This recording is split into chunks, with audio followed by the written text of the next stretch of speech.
नमस्कार दोस्तों। आज मैं आपको सुनाऊंगा पति का सपना और पत्नी का अंत। राहुल एक बहुत बड़ी कंपनी में काम करता था और वो काम के साथ साथ हमेशा आगे बढ़ने के उपाय ही सोचता रहता था। इसलिए उसे जब भी वक्त मिलता तो वो पार्ट टाइम भी ऑनलाइन वर्क करता था।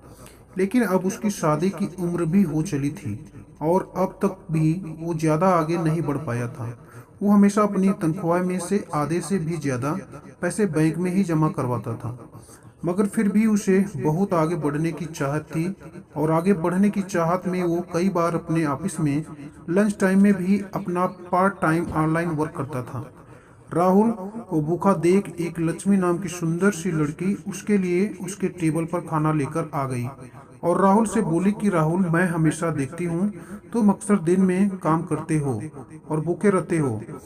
तुम दिन में भी लैपटॉप पर काम ही करते रहते हो। ये सुनकर राहुल ने लक्ष्मी को अपने सपने के बारे में बताया और एक दिन मैं बहुत बड़ा आदमी बनूंगा, इसलिए मैं पार्ट टाइम ऑनलाइन वर्क भी करता हूँ। तभी लक्ष्मी ने कहा कि राहुल, आगे तो हर किसी इंसान को बढ़ना है, लेकिन तुम कम से कम अपने खाने पीने का भी ख्याल रखा करो। अगर सेहत सही रहेगी तभी तो आगे बढ़ोगे। अब चलो खाना खा लो। तो राहुल ने कहा कि लक्ष्मी, तुम्हारा लंच मैं खा लूंगा, तो तुम क्या खाओगी? तब लक्ष्मी ने कहा कि चलो हम दोनों मिलकर खाते हैं। अब हर दिन रोज ही लक्ष्मी राहुल के लिए ऑफिस खाना लेकर आने लगी। राहुल की भी अब सुबह खाना बनाने की दिक्कत खत्म हो गई और उधर लक्ष्मी राहुल को बहुत चाहने लगी। राहुल को भी लक्ष्मी से प्यार था, लेकिन वो लक्ष्मी को कुछ बोल ही नहीं पा रहा था। अब धीरे धीरे लक्ष्मी राहुल के घर भी जाने लगी और उसकी हर काम में मदद करने लगी। लक्ष्मी की वजह से राहुल को अब ऑनलाइन वर्क के लिए बहुत सारा समय मिल जाता था, जिससे राहुल के पास खूब पैसा जुड़ गया था। तभी एक दिन जैसे ही लक्ष्मी राहुल के घर आई तो राहुल ने कहा कि लक्ष्मी, ऐसे तुम कब तक मेरे घर रोज यूं ही आती रहोगी? ये सुनकर लक्ष्मी बोली कि राहुल, क्या तुम्हें अच्छा नहीं लगता मेरा यहाँ आना?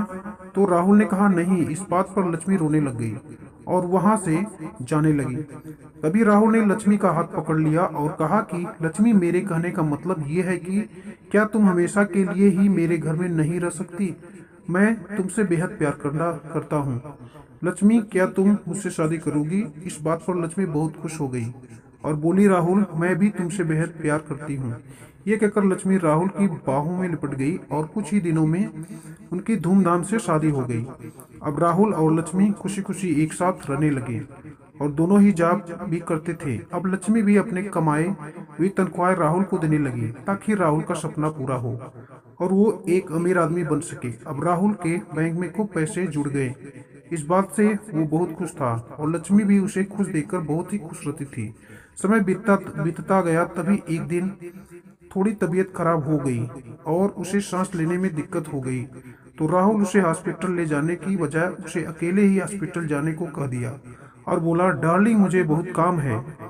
अब लक्ष्मी खुद ही अस्पताल चली गई तो डॉक्टर ने उसका जल्दी से एक्सरे करवाया और बोला कि लक्ष्मी जी, आपके फेफड़े में कुछ जमा हुआ है और शायद ये धीरे धीरे बढ़ रहा है। इसका इलाज करवाइए, वरना आपको बहुत ही दिक्कत आ सकती है। तभी ये बात लक्ष्मी ने घर पर जाकर राहुल को बताई। तो राहुल ने कहा कि डार्लिंग, ऐसा कुछ भी नहीं होता। डॉक्टरों का काम तो बस यही है। तुम डरो मत, इतना तो बस खर्चा करवाने का काम होता है। तुम तो बस 2-3 दिन भाप ले लो, सब ठीक हो जाएगा। और तुम ऐसा करो, अब जॉब छोड़ दो और तुम घर में ही रहो। ये कहकर राहुल अपने ऑनलाइन काम में व्यस्त हो जाता है और लक्ष्मी को उसके हाल पर छोड़ देता है। ये सब देखकर लक्ष्मी को बहुत ही बुरा लगता है, लेकिन लक्ष्मी चुपचाप ही सो जाती है। लेकिन अब लक्ष्मी को दिन व दिन सांस लेने में दिक्कत होती रह जा रही थी।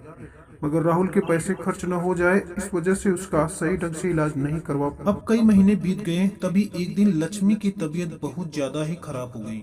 तो उसने राहुल को घर जल्दी से जल्दी आने को कहा, लेकिन राहुल ने उसे पास के डॉक्टर से दवाई लेने के लिए कह दिया। तब लक्ष्मी बोली कि राहुल, अब मुझे उस डॉक्टर की नहीं, तुम्हारे साथ हॉस्पिटल जाने की जरूरत है।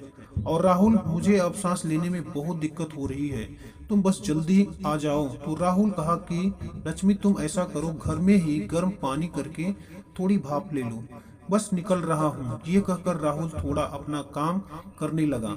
वहाँ लक्ष्मी की तबीयत अब ज्यादा ही खराब हो चुकी थी। तभी उसे जल्दी से अपने किसी पड़ोसी को फोन किया। तब उसका पड़ोसी उसे जल्दी से हॉस्पिटल ले जाता है, लेकिन सांस की वजह से लक्ष्मी की हॉस्पिटल पहुंचने से पहले ही मृत्यु हो जाती है।